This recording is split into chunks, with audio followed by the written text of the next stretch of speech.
Hello and welcome to Herd Immunity News. I'm Marcus Botzer. Today I have the great pleasure in welcoming Mr. Andrew Bridgen, MP, onto Herd Immunity News.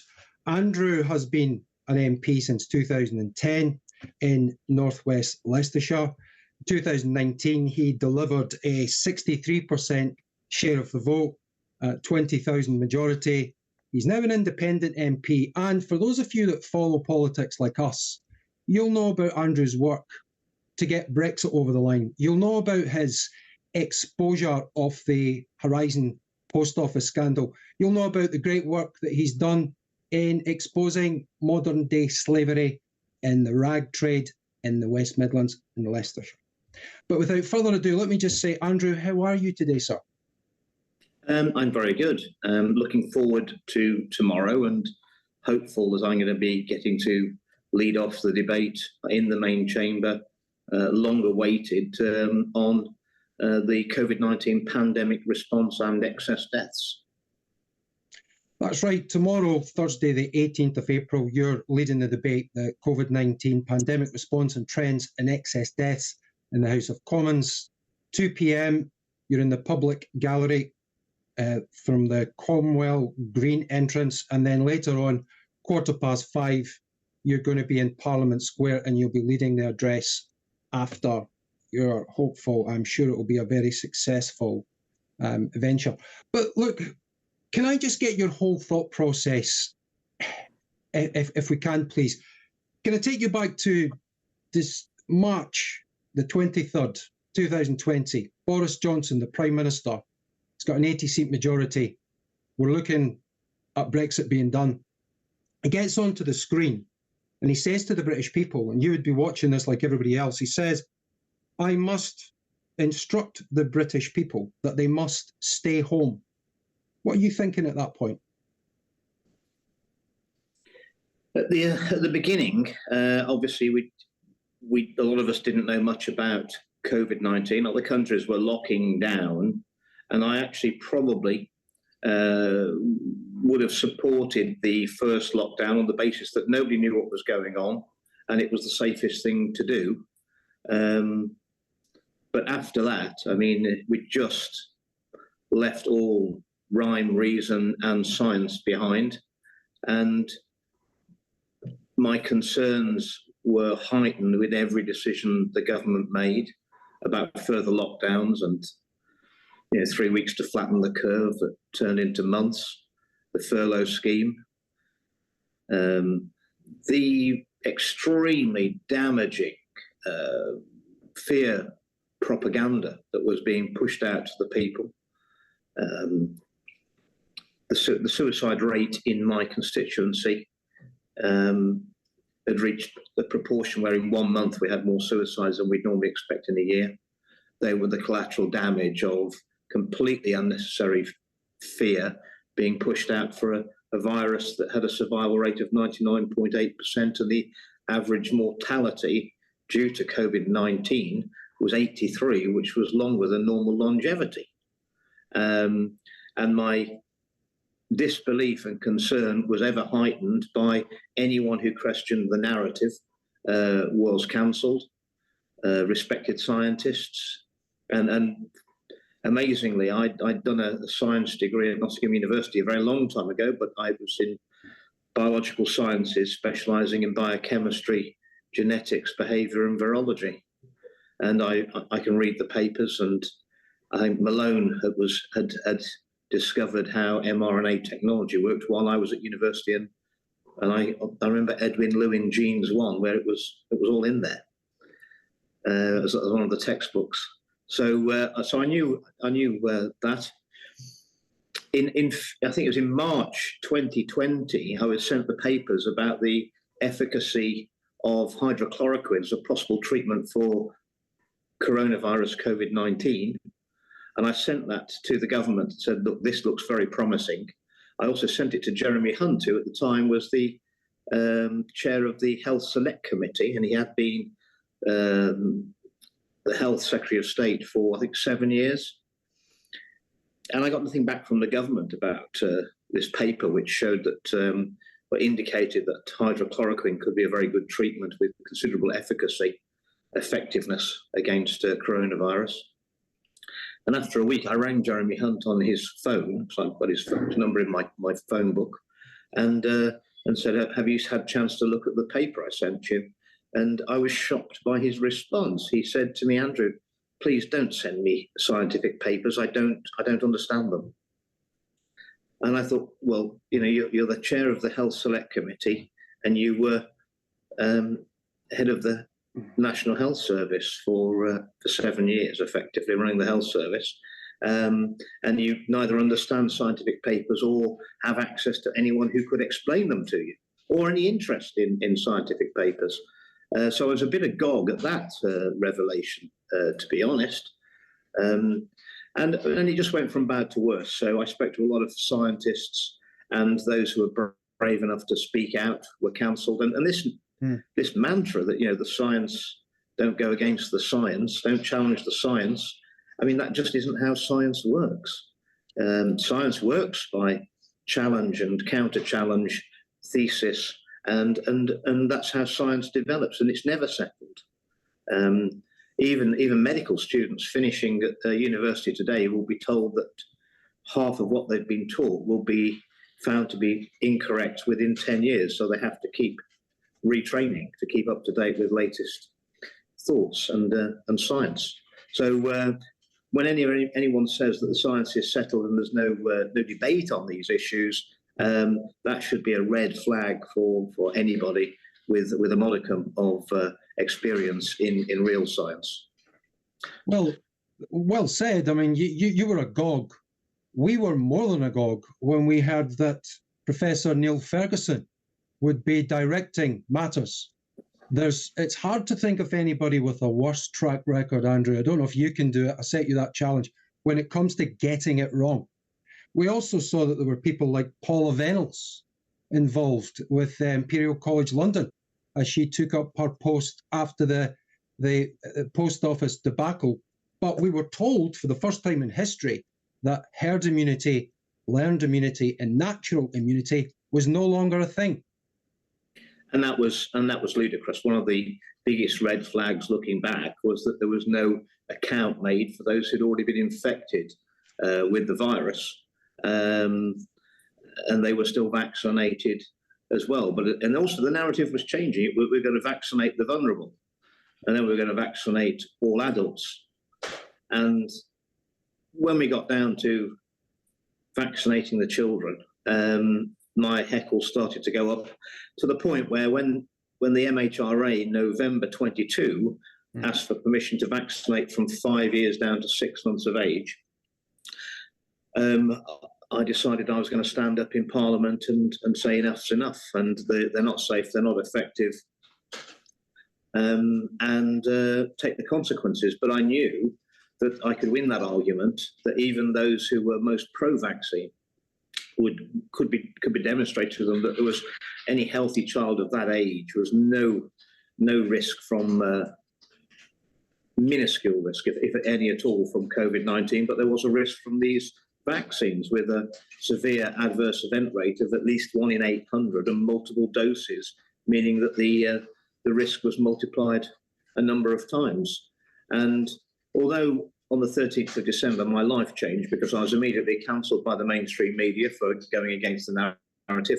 My speech didn't get any coverage in the mainstream press, but it did go pretty viral on social media. The government, of course, officially would say that it was all conspiracy theory, but what did happen is that the government never did authorise those jabs for under fives. One of the few countries that it didn't happen. That's right. That's right. And that's a massive achievement. And for what it's worth, we congratulate you on that and on so many things you've done. But up to that point, you had actually taken 2 of these so-called vaccines yourself. Is that correct? I did. I took 2 doses of AstraZeneca. I didn't have any side effects after the first one, but the second one I did. And I'm still suffering with the side effects of it now.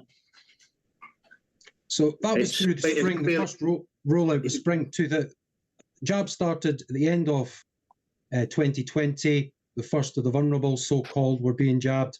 We move up to 2021, there's a massive rollout to different cohorts. And as you say correctly, it gets down to injecting, they wanted to go down to six-month-old babies. And at first this was rejected by the JCVI.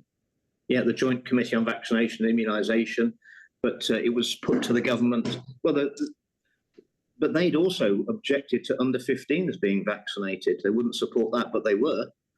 I mean, I know now by speaking to colleagues who would never go public on this, but there's a lot of people in the House of Commons, despite what might be the appearance from the attendance in the chamber to my speeches, a lot of them do know exactly what's going on.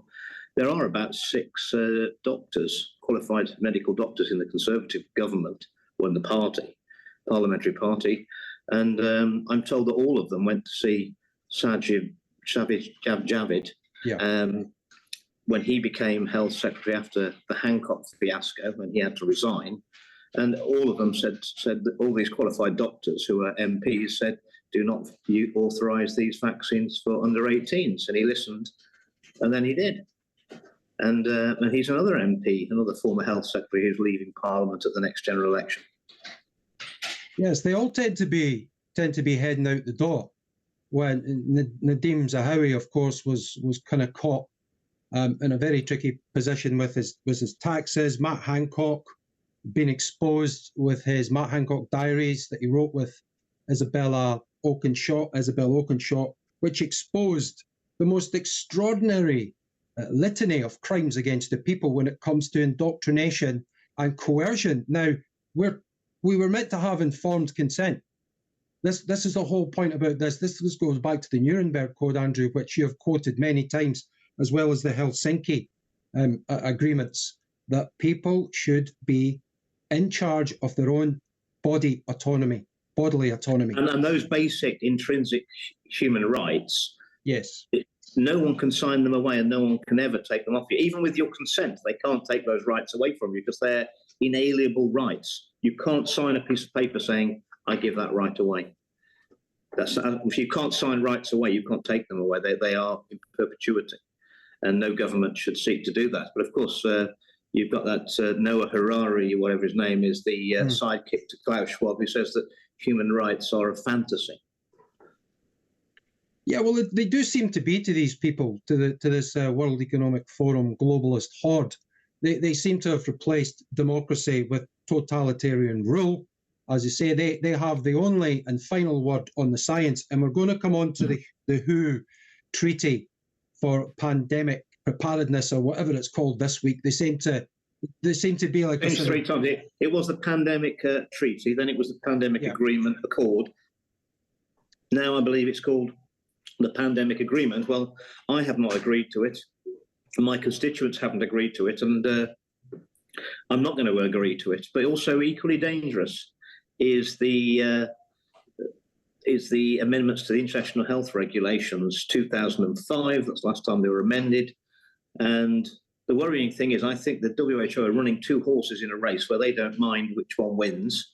They may modify the so-called pandemic agreement. That will require a vote of both houses in our parliament and most other parliaments around the world. But the amendments to the International Health Regulations are equally dangerous, and I'm totally of the opinion that our government here and this Parliament are saying that it doesn't require a vote because it's only amending an existing treaty, but it's amending a treaty in a way which makes it completely different.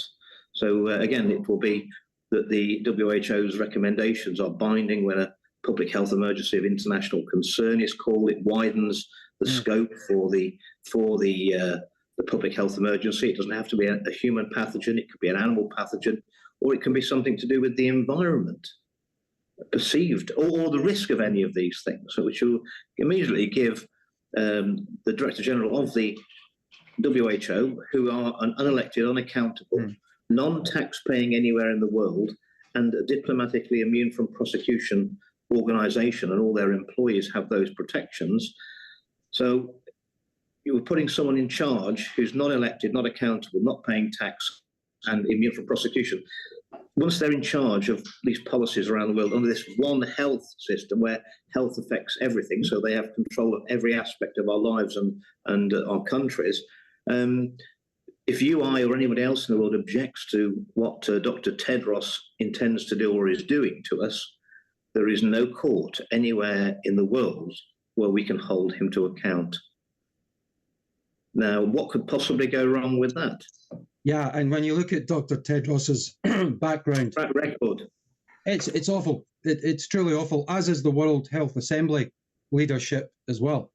Well, Harsh Vardhan is the chair.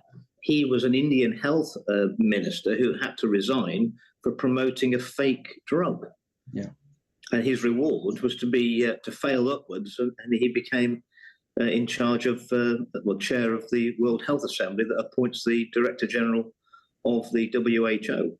And isn't it amazing that all these organisations are supposedly doing great work for humanity, whether that's the United Nations, the WHO, which is an offshoot of the United Nations, Gavi or CEPI, all these vaccine charities, all based in Geneva, and they've all got diplomatic immunity for their employees. I mean, why would they need, when they're doing such great works for humanity, why do they all need diplomatic immunity from prosecution?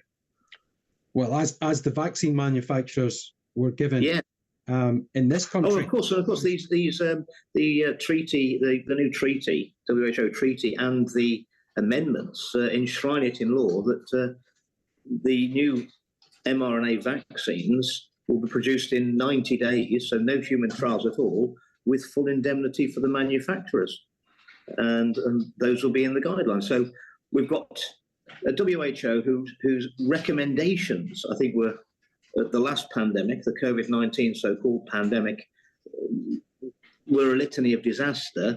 They've never been willing to have a review of their recommendations. They're so sure that they're all right. So you can presume that those who fail to learn the lessons of history are doomed to repeat them, certainly where the WHO are. So they're going to do exactly the same again. And these recommendations, they won't be recommendations, these will be mandatory orders from the WHO that you have to lock down, you have to take medications, mandates, and I can't think of anyone less suitable to decide whether my constituents are locked in their homes, can see their relatives, and have to be forced to take mandatory medication.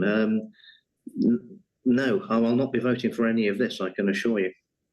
No, I mean, you've done some incredible work and bringing this into the public space. On the January the 16th, earlier on this year, you really put out the numbers, you hit people with numbers, you looked at the cohort, which you said you've got an invested interest in as a noble dissenter, sir. You, the 50 to 64-year-olds, and the excess deaths in that particular cohort over the last 5 years, comparing it to the last 5 years, it was pretty shocking. Could you just tell our viewers a little bit about that cohort, please, 50 to 64-year-olds? Yeah, I think the excess deaths in 2022 were 12%, and in 2023 it was 13% excess deaths. But of course, since January the 16th and that speech in the Westminster Hall, yes, the precursor to the speech we've got now in the main chamber, after that, because obviously I'd had two debates on excess deaths. One was an adjournment debate for half an hour at the end of the day, and then we had the 90-minute Westminster Hall debate, and we got permission for this debate. It was scheduled then. The government have come under a lot of pressure about the excess deaths, which is clear. The excess deaths, I mean, after a pandemic, if it was a pandemic, when you have excess deaths, sadly, I mean, the elderly and the vulnerable were taken early. That's why we have excess deaths during the pandemic. Well, people can only die once, so those who would have lived another 12 months, 18 months, 6 months, they've already gone. So therefore, you should have a deficit. We've had no deficit since the so-called pandemic. We've only had an excess. And we've had an excess that's more than the civilian deaths during the Second World War due to the Blitz. Indeed. And that's a huge number. And what we've actually found now in the last month, yes, that the government have rebased the calculation to have an excess death, you've got to have an expected number of deaths. And they've rebased that to remove most of the excess deaths. I mean, it's unprecedented. And it's not just as if the excess deaths have been seen only in our country. It's been seen around the world. But there's a huge correlation that the highest countries with the highest incidence of their vaccination with the experimental vaccine, COVID-19 vaccines of their population, have generally got the highest excess deaths, except for Sweden, which is an outlier. As I explained on the 16th of January, Yes. That's because most of the excess deaths are heart-related, and cardiac problems are cumulative. And it's not surprising that Sweden is an outlier, because before the pandemic, the chances of someone aged 50 dying of a heart attack in Sweden were already half those of a Brit. So it's not surprising that they've not been so badly affected with something that has a cumulatively bad effect on cardiac health. Yeah, and as you said, on the 16th of January, if I can just say that Sir Chris Whitty has explained a lot of this away by a reduction in statin prescriptions. Which never happened. But, I mean, the lies formulate more lies, and they're on the cycle. And they're ridiculous. I mean, I saw one in the Daily Mail a couple of weeks ago, which, I mean, I wonder what universe we're living in, what parallel universe we're living in. It actually said that a study had indicated there could be a 40% increase in heart attacks and strokes for people who fail to draw the curtains at night or the blinds. Yeah. I mean, how desperate do you want to get? Let me if just take you through what. So, our problem is our excess deaths have been heart attacks and strokes.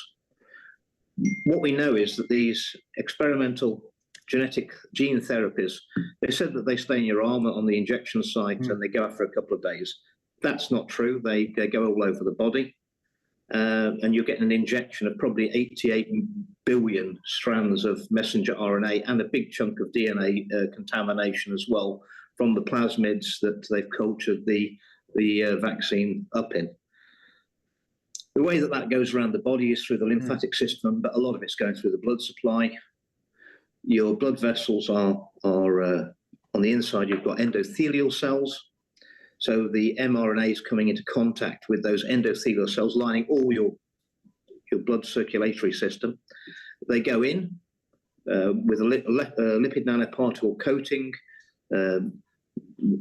The cell walls of our cells are fat. Fat likes fat. That lets them get into the cell, and they make that cell create spike protein, the most lethal part of the virus. That spike protein then appears on the outside of our cells, and our own immune system then notices those cells and says that's foreign, and they attack them, and that's the immune response is triggered. Well, obviously, the first thing they come into contact with are those cells lining all our circulatory system. When that cell is attacked, it will be killed and disintegrated by and have a accumulation of white blood cells around it, attacking it.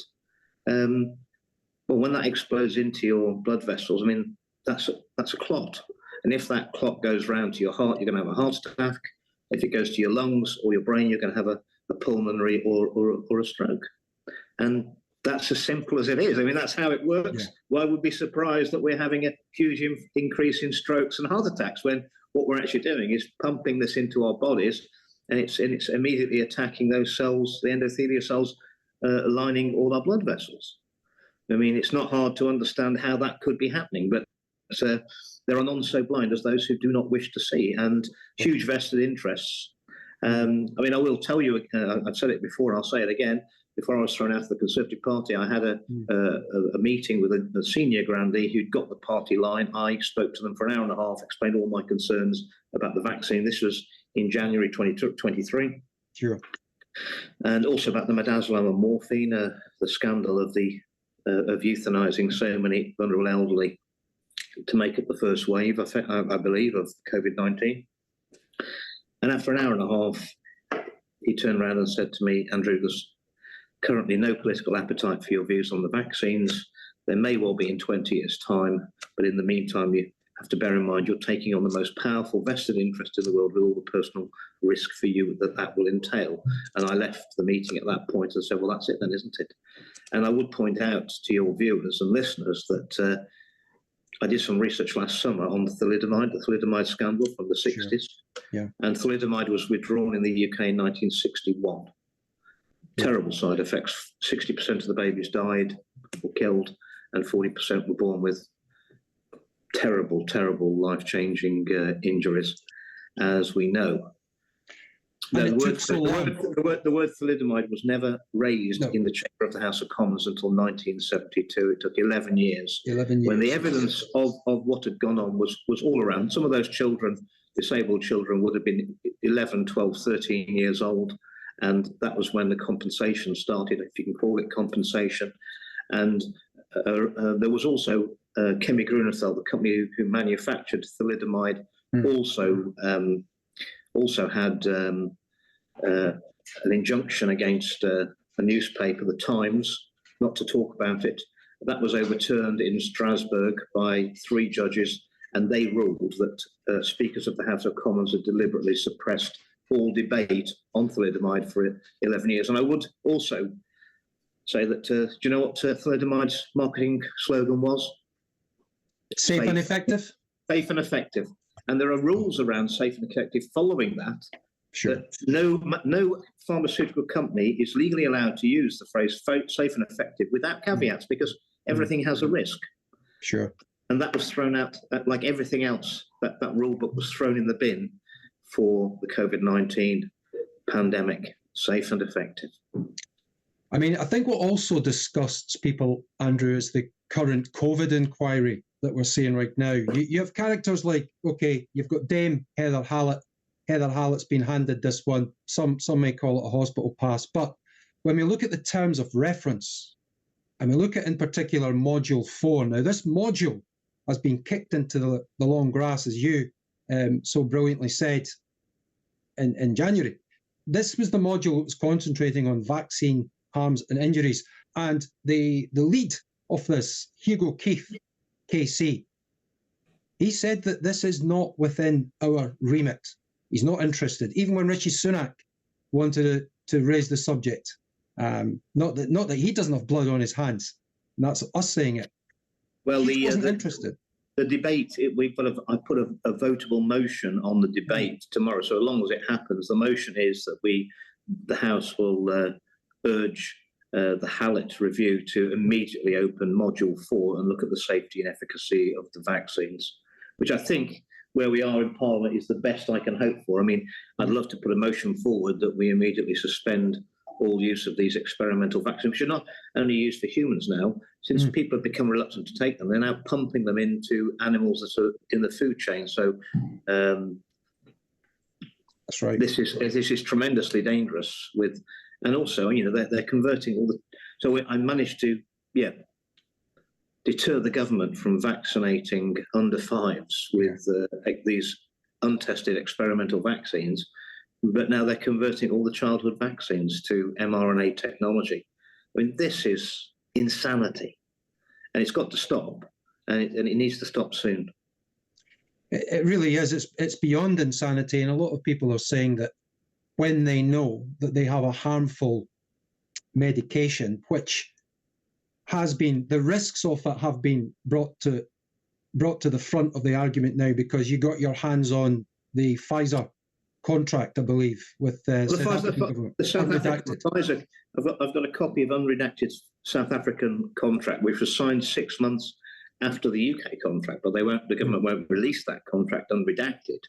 But the Pfizer contract from South Africa clearly states that Pfizer have no idea what the long-term side effects are of the vaccines, and they have no idea what the efficacy is, or whether they work. Well, we do know they don't work. So how anyone who'd seen those contracts, how any minister or civil servant could turn around and say they're safe and effective when the contract that we signed, and I presume since we signed ours 6 months, Matt Hancock apparently signed for us, when we signed it 6 months before South Africa, if they didn't know 6 months later what the side effects were. And of course, Pfizer don't know what the side effects are, because they only monitored in the trial for 8 weeks after vaccination. There's a lot of doubt about, that's supposed to be in a double-blind trial, but when you actually look at it, the deaths in the placebo group were reported immediately, and the average sort of time delay on someone in the vaccinated group getting their death reported to the regulators was about 12 to 18 days. Well, that would indicate that it wasn't a blind trial. I mean, it couldn't have been a blind trial, else that you couldn't select people like that. So it clearly was a rigged trial. And after 8 weeks of monitoring the placebo group, they then vaccinated them, which is, I mean, the most anti-science thing you could ever do. Basically, destroying the prospect of ever finding out what the long-term side effects of the vaccines were. Sure. I mean, they vaccinated the placebo group. There's other points. I mean, that's criminal. That is, for me, that's criminal. And it's criminal intent. They knew exactly what they were doing. And we're going to have to hold these criminals to account. Well, these crimes against humanity. Talking about manslaughter here. I think when you know the science, it's probably murder, isn't it? Well, it's hard to leave that. It's hard to get away from that, and it's also hard to look at. It's another point, but it's a factor is conflict of interest about those decision makers who have invested interest in the pharmaceutical companies themselves. Well, I'm thinking of Patrick Vallance, Rishi Sunak. Rishi Sunak, through Thalim Partners, a hedge fund he set up in the Cayman Islands, with $500 million invested in Moderna before Moderna had ever made a product. He's a lucky guy. Then he favours them with £1 billion of taxpayers' money in contracts for 10 years for unnecessary mRNA and dangerous vaccines we don't need. Yep, that's a gold-plated contract. But I've also received information, which I haven't had it confirmed, but indicates that that wasn't Rishi Sunak's $500 million. Oh. It came from DARPA. It was from the American DoD. They told him to do it, and they tipped it. And of course, it's the American DoD that gave Moderna the patent for the vaccine. So that joins all the dots up there. It does. It does. I mean, and you've got that's corruption at the highest level. I mean, and it is, and it's so blatant. It's so blatant. It's disgusting. So the people are getting this. You're doing an incredible job. You're really at the tip of the spear. You are talking in public. You're going hell for leather. You really have to now, because there's nowhere to go. The Conservative Party very quickly showed you the door because of a tweet.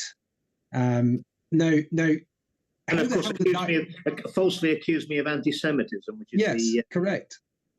Defamation. For saying it was the biggest crime against humanity since the Holocaust, at the same time as I was retweeting a paper from Dr. Josh Getchko of the Hebrew University of Jerusalem. Incredible. Can I ask you, in the time we've got left, how are you going with, now, you gave a lot of evidence, a dossier of information to the head of the Metropolitan Police, Sir Mark Rowley. You have politely requested, as a Member of Parliament since 2010, a meeting, a 3-hour meeting with Mark Rowley, because you have some incredible evidence that you'd like to put before him. How is that progressing, please? And some incredible experts like Professor Angus Dalgleish, Asim Malhotra, etc., Mike Yeardon. Despite chasing, the Met Police and Sir Mark Rowley have not even acknowledged my letter. That's the state of justice in this country. And I did see there's an interesting video which appeared on social media, and it was from Scotland. I spoke to the people who got it, where people in Scotland were trying to report crimes against the public due to the vaccines in Scotland, and they were told by a uniformed police officer, we've been told not to investigate or take details of any allegations of crimes due to the vaccines. And it would appear that that's exactly the same. Yeah. So the police, certainly at the higher echelons, are completely complicit in the cover-up and preventing justice coming with regard to the crimes that have been committed. This is going to be the biggest medical scandal in world history. It's massive. And of course, there are now calculations on the number of vaccines that have been administered and the severe adverse event rate, and suggesting it's got to be somewhere between 10 and 20 million people have died because of these vaccines. That's a lot of blood on people's hands. But you can understand how those in power and responsible are very keen to cover this up. And as the Conservative Party said to me, they think they're going to cover this up for 20 years. Well, why wouldn't they? They covered up thalidomide for 11 years, and people could physically see what that drug had done. They covered up the Post Office Horizon scandal for 20 years. Yeah. Apparently, Tony Blair knew when he stood at the dispatch box as Prime Minister in '98 and introduced it and said it was a really good system and there's no problems with it. He knew there was then. It was a deeply flawed system, which the then Labour government has spent 800 million on in the late 90s, a huge amount of money. It was originally to deliver benefits through the post office, but they could never make it work. So they turned it into a retail package and just gave it to the post office with all its bugs.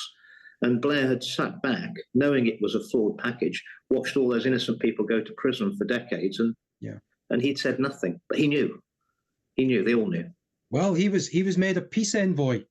Even Nigel Farage wanted Tony Blair to be the vaccinator in chief. He wanted to make sure.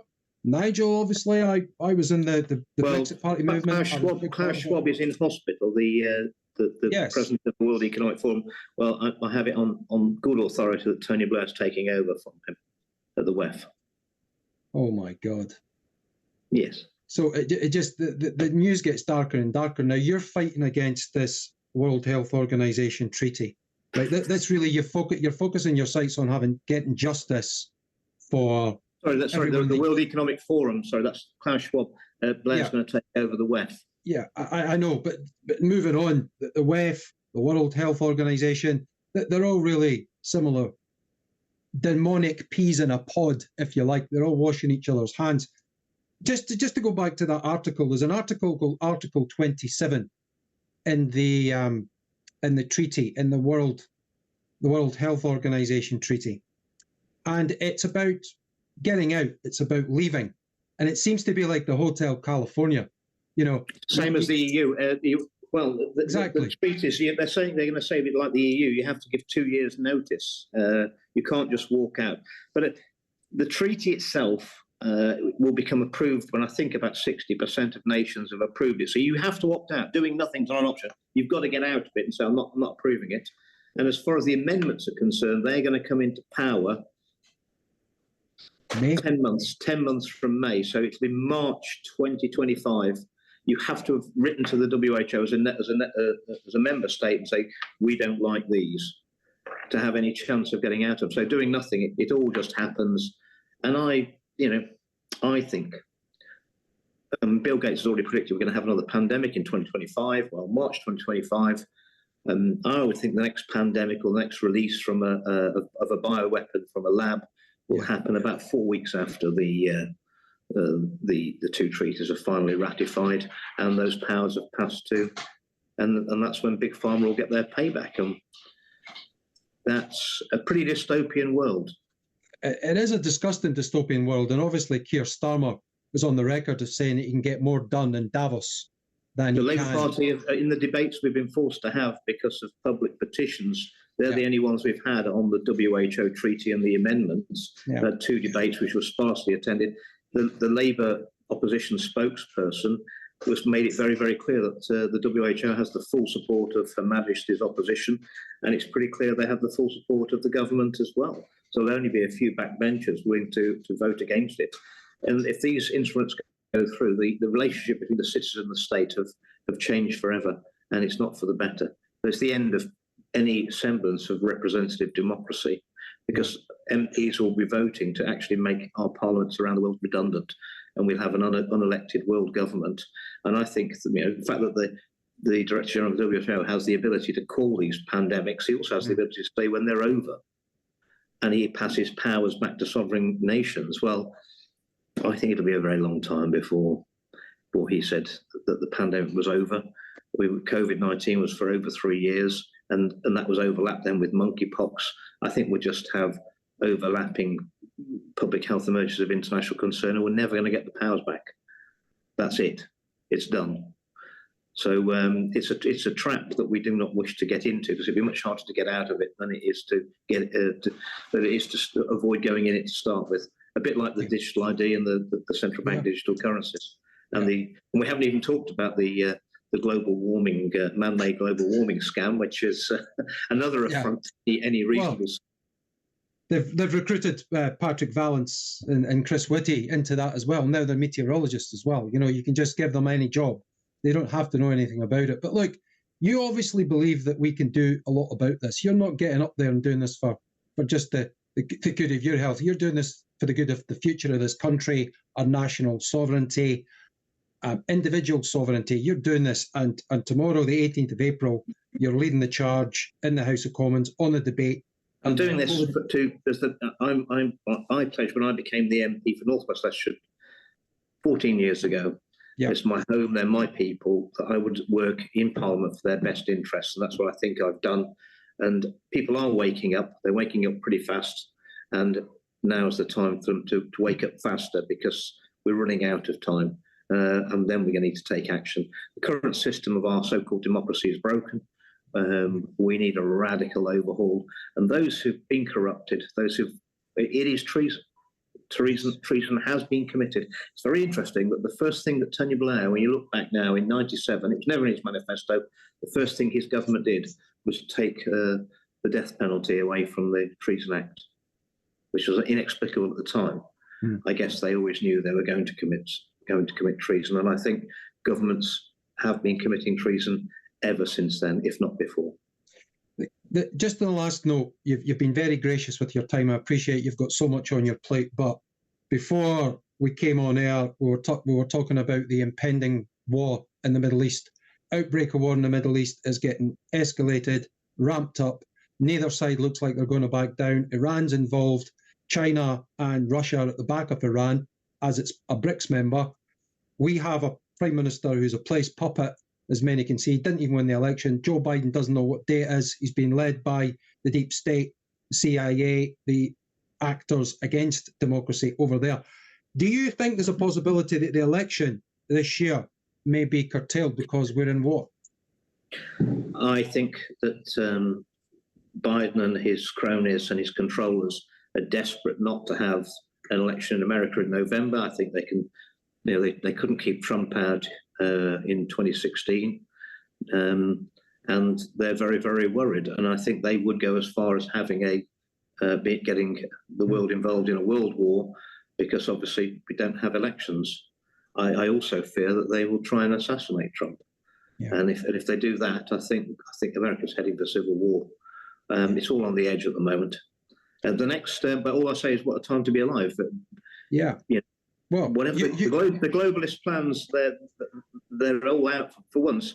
If it's a game of poker, us against the globalists, we're all in. Everybody's all in on the table. It's going to be the turn of the cards over the next 6-8 months that's going to decide the future of humanity, and we've got to win. We have to win, and with people like you around, we can win, and we shall win, because you normally win when you've got the bit between your teeth. So we're not saying this to blow smoke.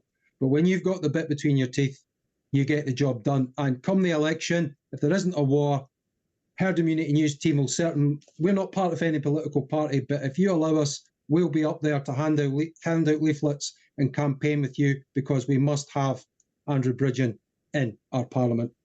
Thank you very much. I look forward to it. Thank you very much for coming on to Herd Immunity News. Good luck, sir. God bless. Thank you. God bless you.